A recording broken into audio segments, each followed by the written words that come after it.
महाराष्ट्र राज्य विधान परिषद सार्वत्रिक निवडणूक 2026 मध्ये ठाणे पालघर मतदारसंघातून शिवसेनेचे माजी आमदार रवींद्र फाटक तर यवतमाळ मतदारसंघातून दुष्यंत चतुर्वेदी हे शिवसेना, भाजपा, राष्ट्रवादी काँग्रेस, अजित पवार गट आणि आरपीआय या महायुतीचे उमेदवार म्हणून बिनविरोध विजयी झाले.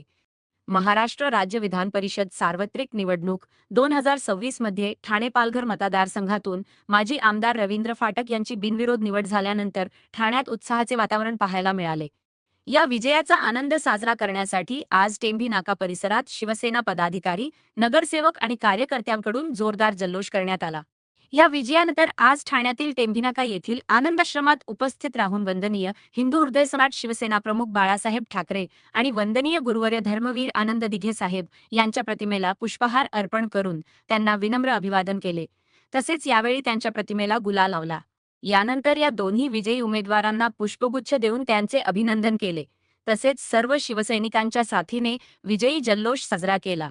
यावेळी महाराष्ट्राचे उपमुख्यमंत्री व शिवसेनेचे मुख्य नेते एकनाथ शिंदे, परिवहन मंत्री प्रताप सरनाईक, जलसंधारण मंत्री संजय राठोड, ठाणे महानगरपालिकेच्या महापौर शर्मिला पिंपळोलकर, ठाणे विधानसभा शहर प्रमुख हेमंत पवार, शिवसेना सचिव राम रेपाळे, शिवसेना ठाणे महापालिका पालिका सभागृह नेते हनुमंत जगदाळे, गटनेते पवन कदम, कल्याण जिल्हाप्रमुख गोपाळ लांडगे तसेच महायुतीचे सर्व नगरसेवक, नगरसेविका, शिवसैनिक पदाधिकारी आणि कार्यकर्ते मोठ्या संख्येने उपस्थित होते.